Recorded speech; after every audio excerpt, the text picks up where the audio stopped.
Salah satu dapur makanan bergizi gratis atau MBG di Surabaya, Jawa Timur, selain menerapkan standar kebersihan higienis yang ketat, juga menyerap tenaga kerja warga sekitar asli Surabaya.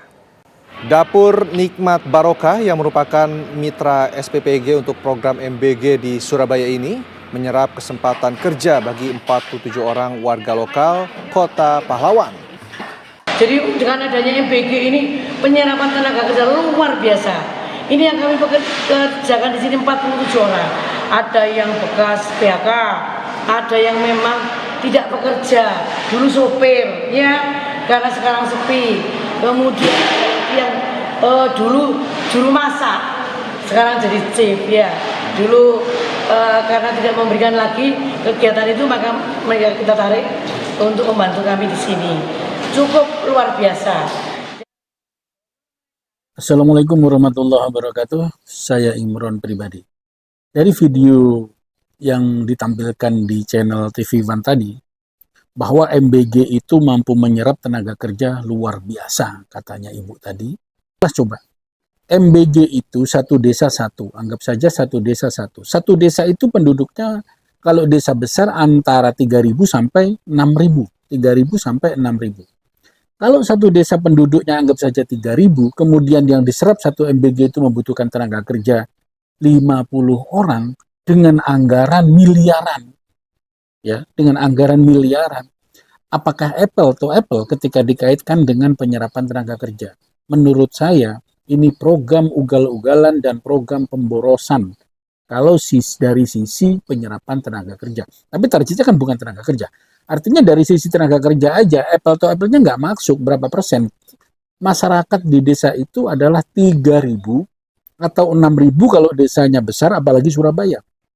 Sementara hanya menyerap 50 tenaga kerja. Dari apple to apple sudah tidak masuk. Kemudian, MBG itu anggarannya 15.000, tetapi untuk operasionalnya adalah 5.000. 10.000 dibagikan kepada anak sekolah sebagai menunya 10.000 dan 5.000 sebagai anggaran. Ini sudah dipotong 30%, 30% lebih. Kalaulah dihitung, yang diuntungkan penyerapan tenaga kerja itu bukan masyarakat umum, tapi para pelaku investor, para pelaku pengusaha MBG itu sendiri. Mengapa? Karena sehari itu ada selisih kalau 3.000, satu MBG itu 3.000 ompreng, maka akan terjadi 3.000 kali 5.000. Karena yang diberikan kan 10.000, yang 5.000 untuk biaya operasional. 5.000 berarti per harinya 15 juta. 15 juta itu diambil pemilik MBG 6 juta. Untuk gajinya 9 juta dibagi 50 orang. Memang ada yang dibayar pusat 4 orang ya, 4 atau 3. Nah, kalaulah di sini dikatakan sebagai penyerapan tenaga kerja dan sebagai program makan gizi gratis untuk peningkatan, untuk menangani gizi buruk dan stunting, ini program yang sangat ugal-ugalan. Apple to apple-nya nggak masuk. Apple to apple-nya tidak masuk. Itu yang pertama. Karena apple to apple-nya tidak masuk, maka program ini ugal-ugalan dan pemborosan. Sehingga dampaknya lebih besar daripada manfaatnya. Apa yang terjadi dampaknya? Harga sembako naik, kebutuhan pokok naik, beras naik, dan lauk pauk semuanya hampir naik. Nah, sehingga di situ tidak masuk apple to apple-nya dari biaya yang dimasukkan. Tetapi sangat menguntungkan sekali bagi pemilik MBG itu. Bagi pemilik MBG ya sangat diuntungkan. Karena mana ada penghasilan sehari 6 juta loh. Bagi pemilik titik dan pemilik yayasan. Bagi yayasan, anggap aja untuk yayasan itu 6 juta. Per hari 6 juta. 6 kali 3 kali 25 hari. Berapa ratus juta. Maka ini menjadi rebutan. MBG itu adalah program ugal-ugalan anggaran. Program yang tidak tepat sasaran karena melahirkan kapitalis-kapitalis baru. Program yang tidak pro UMKM. Karena UMKM kecil tentu tidak punya anggaran 750 juta sampai 1 miliar. Dan program yang tidak menguntungkan dan tidak mencipta entrepreneur baru, tetapi program yang hanya mengejar keuntungan semata. Dan kemudian MBG juga program yang tidak tepat sasaran. Kenapa? Karena banyak siswa-siswa yang makanannya, menunya di rumahnya itu lebih dari 10.000 nilainya. Lebih dari 10.000.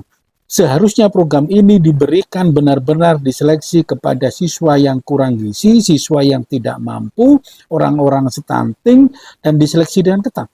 Praktiknya adalah gebiah uyah semua siswa di sekolah itu dapat. Contoh, SMP unggulan atau SMA atau SD unggulan, itu orang tuanya kaya-kaya, naik mobil, naik motor bagus, yang tentu menu makanan di rumahnya nilainya lebih 10.000. Ini tetap dikasih. Sehingga menurut saya pemborosan dan garami lautan. Jadi program ini harus dievaluasi lebih lanjut dan program makan gratis bagus. Pelaksananya jangan para kapitalis-kapitalis, tetapi harus melahirkan entrepreneur baru. Contoh, rumah makan di sekitar sekolah itulah yang dikasih. Kan di sekitar sekolah, umpama sekolah TTA, di sekitar itu kan banyak sekolah, banyak rumah makan. Rumah makan itulah yang dididik sehingga tidak perlu bayar titik. Kalau menunya 15.000, belilah menu di rumah makan itu seharga 15.000. Kalau rumah makan itu mampu 100, ya kasih 100. Kalau mampunya 1.000, kasih 1.000. Diuji kompetensinya sehingga akan menaikkan entrepreneur baru di bidang kuliner. Kalau program MBG sudah habis, maka rumah makan itu tetap eksis, tetap berjalan. Ini salah satunya. Sehingga tidak 30% diserap para konglomerat ini. Ini pemborosan anggaran yang luar biasa. Tolong Pak Prabowo ini dievaluasi lagi program pemborosan ini, tata pelaksanaannya, dan segmentasinya. Kalau orang bisnis mengatakan program MBG tidak mengandung positioning brand. Jadi konsep marketing positioning brand tidak tercapai. Artinya tidak pernah dianalisis secara detail bagaimana pelaksanaannya di bawah serendah-rendahnya sampai dampaknya di tingkat bawah itu seperti apa. Apakah mengganggu perekonomian, apakah mengganggu masyarakat yang pendapatannya kecil, apakah berdampak bagi orang-orang yang tidak dapat subsidi atau memiliki anak yang makan gratis. Bagaimana? Itu harus dipertimbangkan. Harus dianalisis dengan benar dan tepat. Ketika